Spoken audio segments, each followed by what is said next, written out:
Yeah, there's no doubt about that. I think a few years ago we had competitive advantages. Everybody was coming to Ireland to see what are the RFU doing, how is the game so well run. There was a period when the game in England and France was being dominated and dictated by the clubs. During that period, the national team was at the top of the pyramid here, so everything was done to maximise the preparation for the national team. I remember French teams 5 or 6 years ago where they'd come into camp, having played a top 14 game on a Saturday, they'd be absolutely knackered when they'd have arrived and they'd barely be able to train. That has flipped on its head. There was a deal done between the FFR and the clubs where they now get release of their players. The clubs get compensated financially for that. So therefore their preparation has gone through the roof. Likewise in England, I think we mentioned last year there's 25 contracted players there. The relationship between the club and the union is 10 times better. Use the depth element because they have so many clubs over there. And rugby is a game. There was a time I listened to Alex Cuthbert, the great winger from Wales, when they were winning Grand Slams. He said, only 5 or 6 years ago, we had a very good 15, but our bench wasn't great. But you go back even then, you only introduced 2 or 3 players a game. Now, it's the best 23 wins the matches. The bench in particular, the last quarter, the last 30 minutes is huge. So therefore, strength in depth is massive. And I think they've got their game organised there. There's also issues with pathways that we'll mention as well. And I just can talk about Munster. I see the club game dropping hugely. I see the schools game becoming less and less competitive every year. Nearly every final is between Pres and Christians. That's not good for the game. So the amount of players coming through is reducing rapidly. Look, France and England are producing players at a rate of knots. We can see that.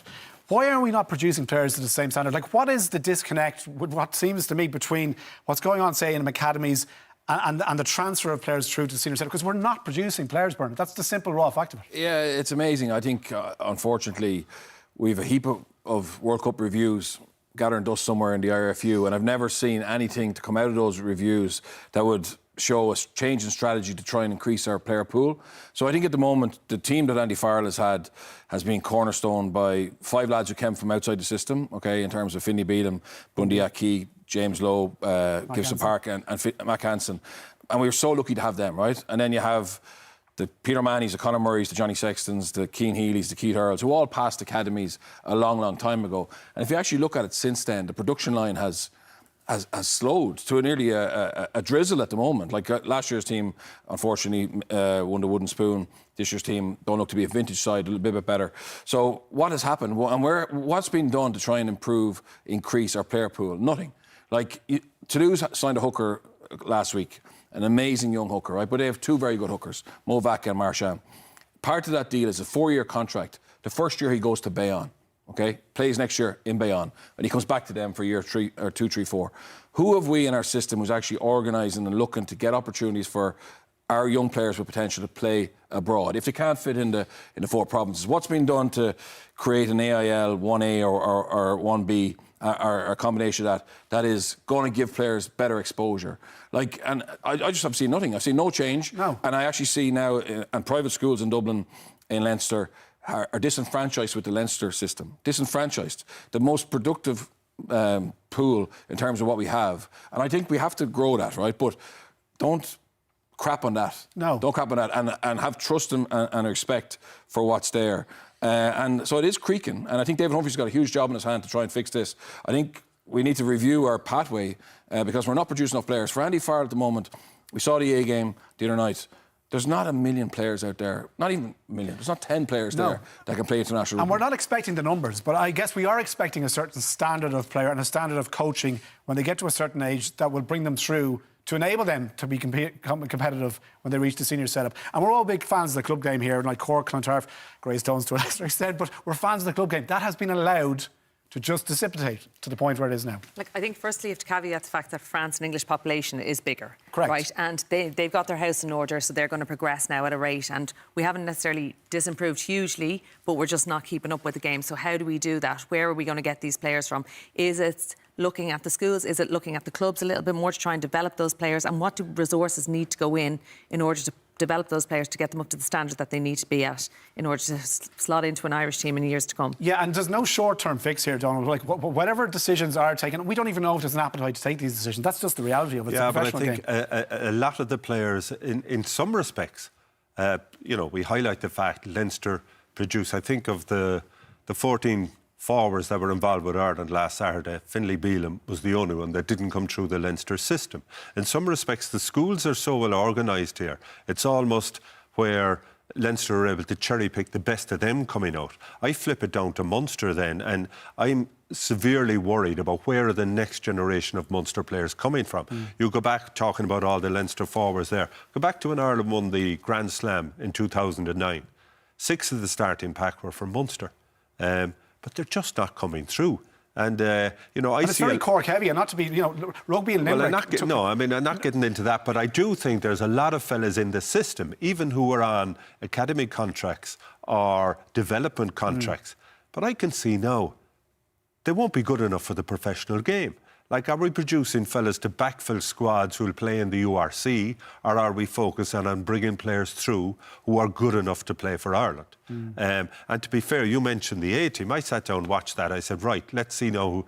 There wasn't one player. If you're Andy Farrell sitting in the stand last Friday night in Thomond Park, you have to say nobody made a case for themselves to be picked for the Italian And Andy Farrell game. did reference that. As this game was very important after the France match for players putting up their hands, but nobody did. Yeah, just on development and pathway and talent. If you pick the best, I think, do a straw poll, pick the best 20 under-25s in Ireland. 8 of them are from four brothers. So the Prendergasts, the McCarthy's, the Dogbows and the Wards. So I would say there's genetics or parental influence on that. Yeah. Like that when 2 brothers come through. So again, like, where are the rough diamonds in our system? Are we finding them? Are we polishing them? And we have to be better than France and England. France and England have got their act together. I think there's a lot of loose ends in our system, and I'd love to see someone address it. Absolutely. Like, speak to people in the game. You hear a lot of stuff, yeah. I said France obviously have a huge population, but they still go outside to look for players. You can talk about Guillard, where he came from. Yeah. They went in on a project into deprived areas and look for these gems and then bring them through a system. So they put people and money in areas that they see potential. Yeah, and sorry, Hugh, I just looked at the 2 respective 23s, the France-Ireland last Thursday night. 7 of the French squad were 23 or under. Sam Prendergast was the only player who's under 23 in our squad at 22 years of age. Yeah, what's happening? So they're already building for the future. What's happening? I think our decision-making has been short-sighted. We keep coming back that, like, England have built, they had, I think, 15 players on the Lions tour last year. Yet they went off to Argentina, played a hugely competitive 2-test series. So you're not buying into what Irish players are tired, because the English players did exactly the same. Absolutely not. No. But I mean, they had a structure. You take that A match.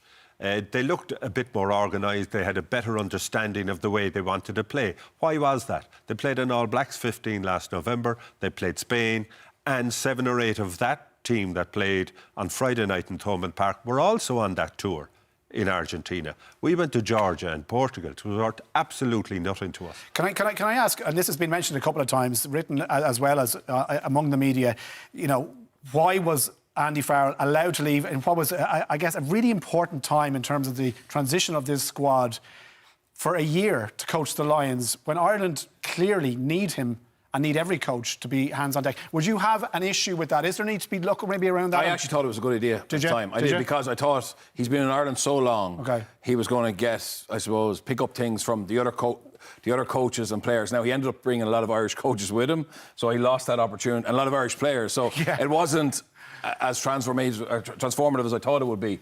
In hindsight, I think the big gap was the summer tour to Portugal and Georgia. That was a waste of time. So I think you're doubling down on that. And unfortunately, there just isn't the players coming through. I think this is the biggest test of Farrell's career, to get the older players back in form and to find 5 or 6 new players who we can build a team around. We have 60 seconds left. Do you start James Ryan? Do you start, do you change Nick Timoney in the back row? Jack Coghlan? Italy this weekend are going to be here in confidence? I think you have to reward some of the guys who came in and had a big impact. I think James Ryan should be starting anyway. I think Jack Coghlan, he's played 6 Lions tests in a row. I'd have him. Timoney has been outstanding. I actually think Ty Byrne looks tired. So this is a game I'd leave him out. You've England the following week. Yeah, you have to make some changes. Yeah, you agree? Yeah, previously he would have stuck and given players an opportunity to prove themselves, but I think at this stage he has to reward form. Okay.